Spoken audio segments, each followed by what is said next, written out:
Hey there, listener. Corey Andrew Powell here, and I'm excited to share that Motivational Mondays is now sponsored by BetterHelp. Feeling stressed or anxious? Well, BetterHelp brings you online therapy that's convenient and affordable. NSLS members get 50% off your first month of BetterHelp when you sign up at betterhelp.com/NSLS or click the link in the show notes. Start your journey to better mental health today.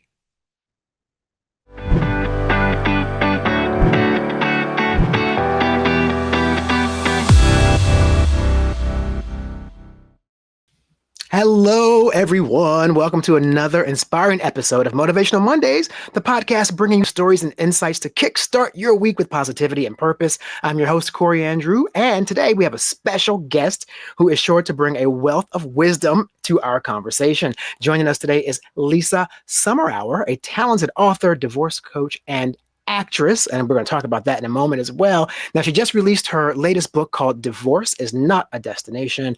This witty, thoughtful, transformative book has already touched many lives, and it's offering a compassionate and practical guide to navigating the emotional challenges of breakups and, more specifically, divorce. So, Lisa, welcome to Motivational Mondays. Hello, Corey.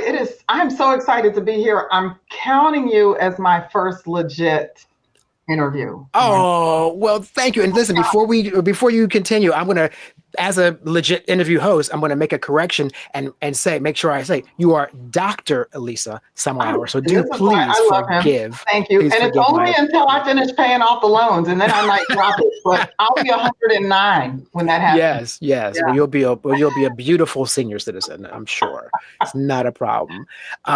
But thank you so much for being here. And I do want to, because I'm always starstruck by you. And I first learned about you. First, we're like in the same town. We were both in the same town. And you did a really amazing project playing the wife of Denzel Washington in the Oscar-winning film Philadelphia. And I just want to tell you that seeing that happen and having aspirations to be a performer and go out in the world and do things, and you were from our little town, I said, oh my gosh, I can do it. And you were an inspiration to me, and you still are. So thank you. I want to just tell you that before we start.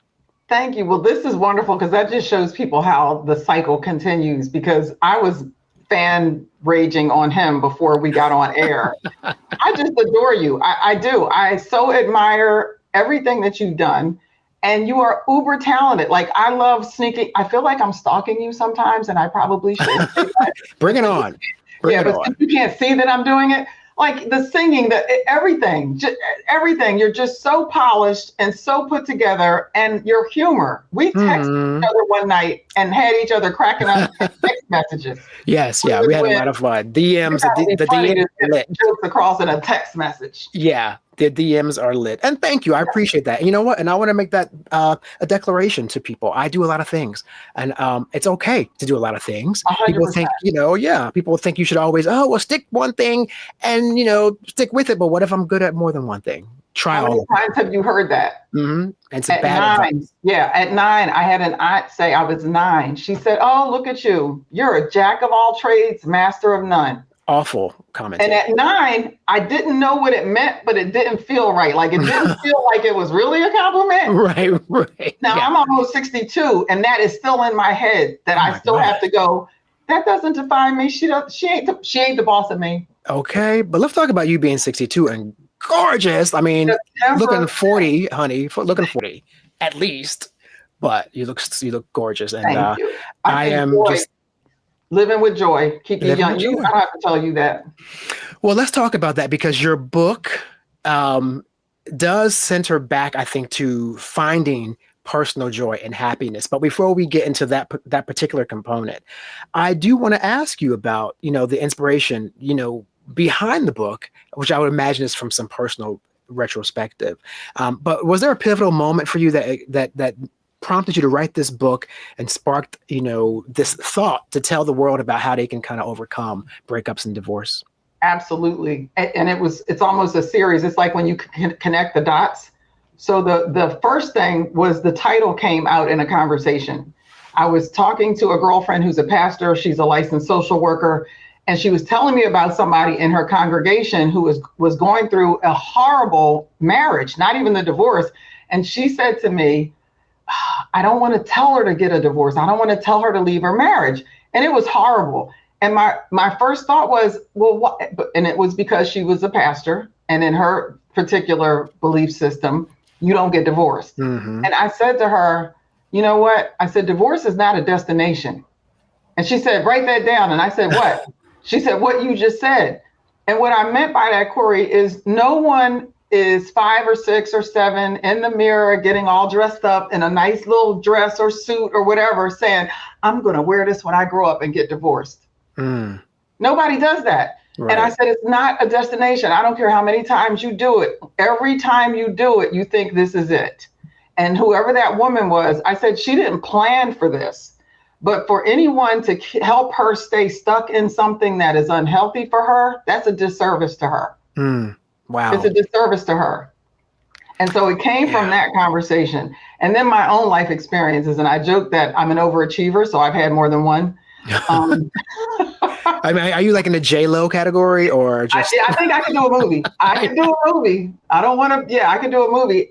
Then a few years ago, my best friend from high school, who you actually remind me of, died just before he turned 50. At his funeral, a bunch of our high school classmates are there. Now we're 30 some years past graduation, and I was speaking to a woman, and I write about Benita in the book. I was speaking to her, just getting caught up. And we were talking about her son, doing so well, and how when he was little, they had diagnosed him learning disabled, and she wasn't having any of it. She was like, devil's a liar. And she started homeschooling him. She did everything that she could. She took 100% accountability of how her son was going to be raised. He is fine, college, career, everything. And then kind of out of the blue, she said, but Lisa, I've been married a couple of times. And when you've had that experience, it's almost like you're in this secret club. And when she said it, it was like she communicated more to me than she even needed to say, because I knew exactly where she was coming from. But it was something about the way Benita said it to me that I felt like we can actually have this conversation. And I said, Benita, I was an overachiever in high school. How many? And she said 3. And then I held up a number. You don't have to buy the book. I'm not telling you the number. Okay, yeah, don't tell the number. Don't tell the number. And but that sparked us having a conversation, and we laughed and smiled and kind of just like, wow, you get it. And I said to her, what do you say to people? Because she was really active in her church, and I have been really active in a few churches. I said, what do you say to people when they have something negative to say about the fact that you've been married this many times? Because it can be hard, and people will say things that are just judge you. Rude. Right. Oh my gosh. You. Sure. She said, I just say I'm the marrying kind. And I was like, oh my gosh. And it was like, I could feel my brain shift. Right. That completely changed the narrative to, no, I'm not the date around kind of person. When I know, and I want to officialize I am the kind that people want to marry, not fool around with. And it doesn't matter what you think about that. What matters is what it can do for your mind, for your psyche, for your spirit, when you realize that there is something desirable in that, and make it what you need to make it so that you feel good about yourself. Because the whole point of this for me was, I did not want one more person walking around feeling less than, feeling like something was just intrinsically wrong with them because a relationship didn't work out. Right. Because we often internalize that, and we associate it with some sort of like defect in us, a failure 100%. In us. Right. And, on that same note, I just think that in general, I mean, marriage is just another form of relationships, but in general, sometimes we all don't know when to separate from a bad situation that is no longer feeding us. Yes. Positively, right? And I think a lot of us, no matter what it is, could be a friendship, could be a job, could be, all these different marriages. People stick around no longer than they should. And why do you think that is? Is it a complacency? Is it a comfort? Like, what drives that willingness to stay unhappy? To stay. I think depending on how long it's gone on. So I think initially it's, I can fix this. This is temporary. We've all been in that relationship where I have clients look back when they get to a place where they're comfortable and feel safe enough to look back. And then I can go, when do you think now you started seeing the signs?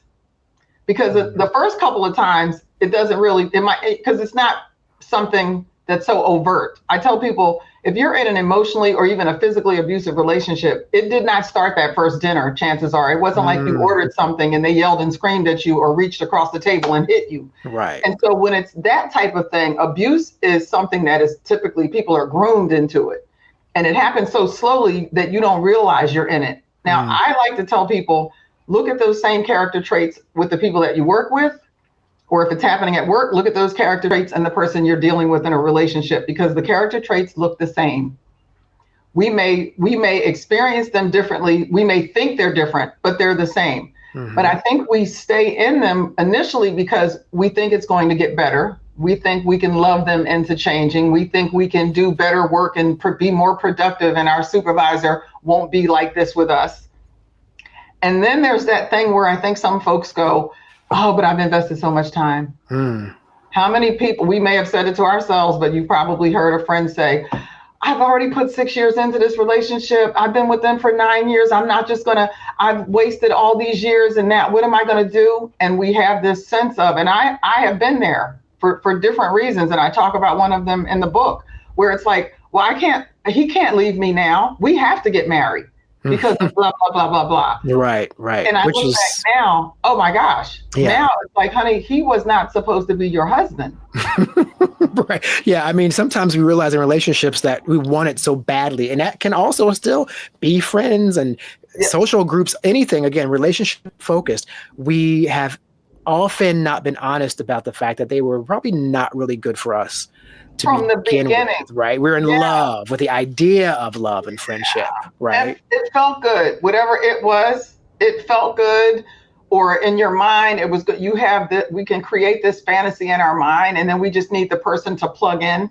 And it's like, no, you don't just plug one in. You need to have someone. First of all, they need to be bringing joy to the party. Yeah. Right. So if you're finding you're with people who just seem to be miserable, unhappy, and you think it's your job to make them happy. My mother said to me one time, I didn't raise a circus clown. And I was like, it is not your job to make someone be happy. They need to bring happiness to the occasion. I know. She was Dr. Phil way before. Well, I got to tell you too, going back to your book itself, I want to just, for some reason, when you mentioned your mom in that context, I thought of like the book where you discuss being 4 years old and like your first recollection of like what trying to process what divorce would be. Oh my gosh. And I must tell you that I was so, you paint such a visual. This is me giving you props as a writer now, because you painted such a visual in that opening with, well, first of all, when you said fried apples, I said, she's from Virginia. I know it. And then as I read, I saw Maryland. Close enough. Isn't that something? Because that's my whole world. Fried apples, homemade rolls. Following each other. Are we related? We could be cousins. I don't know. Because I said fried apples. That's very specific. But I thought, you painted a really interesting portrait about the history surrounding race, surrounding geography in conjunction with relationships. So I just want to also just, give you a shout out for the way in which you shaped that narrative. It's really quite beautiful. I could see it as you talked about it. Wow. But having said that, your mom strikes me as a very strong woman. And just recently, you were telling me some stuff about, we were saying how glad we are to still have our moms in our lives. Yeah. But how did she prepare you as a kid facing a divorce of a family like that? Like, how did she help you through that? And my mother was young. My parents were teenage parents. And I tell people getting pregnant and having a child doesn't mature you faster. It doesn't. Right. It might make it worse. Right. It gives you more responsibility, but that responsibility and maturity are not the same thing. So they were married. She was married with 2 children before she graduated high school. So the fact that she graduated high school is a miracle. But my grandfather, her father, was one of those people who just had an abundance of what I call just common sense, just good sense. And his thing was, the child is here now. We have a baby to raise. We don't have time to worry about sin, right? He said, and this doesn't have anything to do with you not finishing school. So that part really wasn't an option. Now, from the other side, her mother was like, well, they're going to get married. So, we still had that, but we're talking about the 60s. And I talk about that in the book, that we cannot judge parents and aunts and uncles and we can't judge people about decisions they made in a time when things were so different than what we are experiencing now that we really don't have an understanding of what their options were. Right. Yeah. Because it was a completely different thing. Mm-hmm. What I got from my mom, what was so powerful that I didn't realize until I started getting older, my mother did not say anything bad about my biological father. Now, they separated. She met my stepdad who raised us. They got married when I was 9, and my father always knew where we were, how to find us. She always took us back to Rockville, Maryland, even with my stepdad who raised us. I have to quantify names because people get confused because I just call them dad. So I have to go with my stepdad. I don't normally do the step thing because we're so far beyond that. But he came and met my bio dad's father and my great grandmother on that side. And he would come to that family's family reunions. And if we showed up without him, my dad, Billy's family would be like, where is Perry? If he couldn't make it. So my mother is one of those people who did not believe that there needed to be all this animosity. She also didn't use us as pawns. She didn't use us as pawns in their relationship. Mm-hmm. We maintained a healthy, wonderful relationship with his family. Rockville, Maryland was what I called my family home because that's where I knew we had been from, mm-hmm. right? And she did that. She did that by not speaking poorly of him. She did that by not allowing other people to speak poorly of him around us. Right. So I didn't grow up hearing all these negative. Now look, my bio dad was a caricature. There were many things that she could have said, but what she told me when I was a teenager was, she said, your father and I were kids when we got pregnant with you. She said, and you leave room for people to change and grow.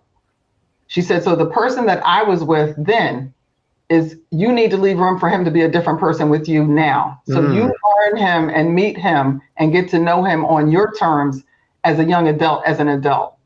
And so I'm happy to say that I was with him when he died. I went to Baltimore and was in the hospice, living in the hospice with him for like a week and a half until he passed. And it's interesting, there were still family members who felt something, well, he didn't raise you. He wasn't there when he could have done more. And I said, that has nothing to do with, one, I don't get here without him. Right. So there's thankfulness that he is biologically how you arrived. If you can't appreciate anything, I couldn't get here without him. I said, and two, the parents who raised me, this is how they raised me. So I'm going to be here because he deserves to have that. And 8 months before that, I was with my stepdad when he died. Well, let me ask you, when it comes to that decision, there's a couple of things going on there that we talk about a lot in these conversations. One is, and I went through something very similar, which we can talk offline eventually with my father, which is another similarity between us. But I made a choice to be happy, and I made a choice to forgive, but it wasn't for him. It was for me, because I was carrying a lot of resentment. And the minute I let that go, life got better, and he and I had a relationship. So in your case, because your mom had not badmouthed him, did you find that was a forgiveness thing for you, or you really had nothing to forgive him for because he hadn't done anything bad other than not be there? How did you process that? As I got older, I learned more. You get older and things come out because you're old enough to hear them. But I had a relationship with him, but at this point I could see him, and it's like, oh, okay. Okay. So I could joke with my mom and, be like, I'm getting ready to call your ex-husband. And she'd be like, you mean your father? And I'd be like, him too. And you can make those jokes, but it's back to that. It's not for me to judge that. They did the best they could at the time. Right. She made the healthiest decision she could make for us. I am so thankful that she did what she did. And my dad thanked my stepfather at one point. They were all together at a mutual friends when my family was visiting back east, and he thanked him for raising his daughters, Yeah. And so it wasn't allowed to build up in me that I was going to have that kind of animosity. I've had, before he passed, I had really difficult conversations with my dad because he was that kind of personality type that it was me. But I also learned, I still have his things here from when he passed that I cleaned out his apartment. And I tell people you can continue to learn from them and about them even after they're gone. Yeah. I still see a lot of myself in him, even though he didn't raise me. Right. Mm-hmm. And so there's that. He was an avid reader. He loved to write. Yeah. Yeah. Well, so, I think what's really important too, a big message there is it's universal. It's a message to people who are in, I don't use the term broken families, but people who are in families that are separated, and the adults in the room having the right mind to say, let's not impact the children negatively, because there's a lot of young, even college age people having children. Maybe they're not married. Maybe the man's not acting right. Maybe the woman's not acting right. They have a kid. This is a prime example of grown-ups not behaving badly and saying, we have a responsibility to, to have a kid and to not mess this kid up with our mess. Yeah, we can do better. So they're to be commended. Right. Yeah. Right. Because there will be problems. You don't have to be the one creating them. Times are going to be difficult. You don't have to be the one creating them. And the more we rationalize that bad behavior, well, he don't deserve or she doesn't deserve to see them because, and it's like, okay, let's drop the deserve. And is it possible? Is it possible that you could make their child available to them? Because my mother never told my father he couldn't see us. Matter of fact, one year she let he wanted me and my sister to come visit him in North Carolina. We were living in Wisconsin. And she packed us up and we spent the Christmas holiday, like 2 weeks with our biological dad in North Carolina, Wilson, North Kakalaki, as he used to say. And we come back home and my stepdad said, oh gosh, he said, your mom was a nervous wreck. My parents did not have a court. There was no court. There was no child support. So they worked it all out on their own. See, that's accountability. Well, right? My mother at the time, when I asked her about it, she said, because I didn't want to have to, she said, I didn't want to have to let him come get you. So it was there. And he was kind of that Papa was a Rolling Stone. It was kind of, but if he had asked, she would have made us available. He wasn't always available. And went years where we didn't really know where he was, but we were always in touch with his mother, his grandmother, right? So they always knew where we were. But for that 2 weeks, it was hysterical. We had the driest Christmas tree in the history of the world. My stepdad said, your mom was not taking this tree down until you came home. It was so dry that when we walked through our foyer, the pine needles, you could hear them hitting the wood floor. Right. You were like still vacuuming them up like, there was like 5 pine needles. 10 years later. Brown tree by the time we got home. But we stayed with him for 2 weeks. And she said, I think every parent, when that happens, worries that the kids aren't going to want to come back. That it's going to be so good wherever and it never occurred to us that we would not come back. We had a good time, but we were like, no, we were coming back. But that shows you too how your mindset as a child is so different than the grown-ups, right? They're in a whole other mindset when this is happening, and the kids don't even have any idea. You're just looking at what are the toys in the tree? That's all. I mean, Santa Claus. That's what I know right now. I remember I smelled chitlins cooking for the first time. Girl, I can't. There was a lot of dirt roads down there. It was dusty. Yeah. Well, we're from this. That's what I was saying. Like when I was reading your book and you paint those pictures, and back in we are literally in the woods in those areas of Maryland. Literally in the Eastern Shore. We were all the Eastern Shore of Delmarva.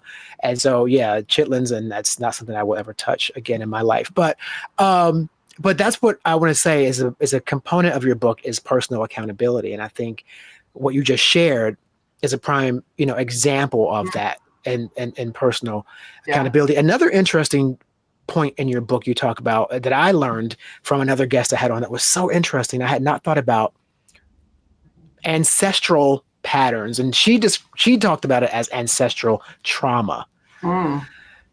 But ancestral patterns too, like the influence of doing things that our parents did or doing things that past generations did over and over and over again. Like, what are your thoughts on, you kind of tapped into it a little bit about not judging the past based on our parents' choices, but also, we can get trapped in our parents' choices of the past. So how do you balance that? I'm looking for one of the people who wrote in here. I love she illustrates how family and ancestral patterns contribute to the complicated dynamics of our relationship. Mm-hmm. I didn't even think of it in those terms. That was somebody who did a testimony after reading the book. Yes, I was like, yes. oh, I wish I had thought of those words. Because that's what you get from a lot of the writing. You see like almost like this, we're bringing forward things from the past that we're not even That we're necessarily not aware of. conscious. Yeah. Yeah. And so one of the things, it's a workbook. It's personal, but I really wanted this to be about the person reading it, doing the work on and for themselves. Mm-hmm. It's not about blaming. It's not about pointing fingers. It's about it. This book is for the person who says, I am ready to work on me and I'm going to be good at it and glad about it. Because that is the only way I feel that you're going to find that joy. And that part where I use myself as an example. So I look at my family history and go, what does divorce look like in my family? And I got to tell you, Corey, when I started that list and the names kept coming, this might be another page. Whoa, I need to make the box smaller. And folks, what I'm talking about, I actually count the number of divorces that I can remember knowing that have happened in my family. And it's a lot of divorces. And some people would say, oh, it's a generational curse. Call it whatever you want to call it. This is part of my family's history. It's part of my family dynamic. Mm-hmm. And what stood out for me was with all of those divorces, I don't ever really remember us having conversations about divorce. Right. Sure. Yeah. And I think that's important too. That's a missing component. It almost reminds me of financial literacy, another conversation that very often, especially minorities, people who look like us, don't really have those conversations. And that's an important one because you don't know how to really process it. And if we talked about it, we know, hey, sometimes things just don't work out. Right. And you can decide what emotion are you going to attach to that? Does somebody have to be a bad guy and a good guy? Is there a winner and a loser? Or can we just say, because my thing is somewhere in here for most of these relationships, there was some love that kicked it off. There was some admiration. And for us to get to the end of it and we can't find a little piece of that. And I have a friend of mine who's a family attorney. He does a lot of divorces. And I heard him on the phone with a client one day. And he said to them, but you started off in love with this person. You can't let it go where you're trying to take it. It's not healthy for anybody. And I was like, this is the kind of lawyering we need more of when we're dealing with these divorces and these relationships breaking up. Somebody that can come in and go, but wait a minute, what kind of legacy are you trying to leave here? Mm-hmm. Because you get to decide. And so for me, that going back to being 4 years old and knowing that was my first experience with divorce, to give people I wanted adults to be able to, process that reality for themselves if they had a similar situation. But I also wanted them to be able to process it if they have children right now. Mm-hmm. And go, your child may not understand and they may not be able to verbalize, but trust and believe they're going through this experience with you. And you need to be mindful of the behavior that you're modeling, because they could be modeling what recovery looks like, what rejuvenation looks like, what joy looks like, what overcoming trials and the trauma or whatever. They could be modeling all of that, or they could be modeling being just eternally devastated. Mm-hmm. And we're setting the tone. We have to set the tone. Right. And now your child is saying, oh, so if I ever lose somebody I love, I'm supposed to just be irreparably hurt. The reason I use the term heartache instead of heartbreak, a path to rebuilding confidence, overcoming heartache, is because I'm trying to not use heartbreak. I wrote a meme and I said, I really think your heart is supposed to ache when you lose somebody you loved. It's part of that grieving process. I believe a broken heart, a heart that's actually broken, doesn't feel anything. It doesn't feel anything. And it's almost like that conversation with Benita. It was just like, reframe that thought process. If you're hurting, hurt. Right. Allow yourself to, right. Allow yourself to feel all of that pain and the anger. And I talk about the chapter 2 goes into the loss cycle. And those are the stages of the loss cycle. And very often your friends, people who care about you, want to rush you through it. Oh, I don't want you to feel bad. I don't want you to be depressed. Tell them to give you time to be whatever it is you need to be so that you can go through it and not be stuck, buried in it. I love that advice, Lisa. Very important advice. I know personally, I just went through a great deal of family loss, and my mom, for her, it was 2 siblings and a father, all within like 11 months. Oh, I'm sorry. Thank you. Yeah, it was a lot. And but I came in like a steamroller because I wanted my mom to sort of get back on track. And, she had been a caregiver for 20 years. And I'm like, now it's your turn, Mom. But, it was so fresh, all the grieving. And I think I was, to your point, I came in like a wrecking ball trying to push her back to get out and go out in the world. And she just wasn't ready. And, you have to allow people to feel what they need to feel and to go through their own grieving process. And I would tell you, that's a great segue for me to bring you to something that you talk about in your book as well. I realize we're coming to the end of our time together here. You talk about you have an acronym, ACT, AACT. Yes. Act in joy. So we can actually pivot to that because joy is the feeling we want to leave everyone with. We want to motivate them on Monday with some joy. Yes. So joy. So act in joy. Yes. Tell me that's the framework that I use for coaching. It's the framework that the book is built on. So when you get the book, you'll kind of go through a coaching thing. And it's accountability, alignment, communication, and trust.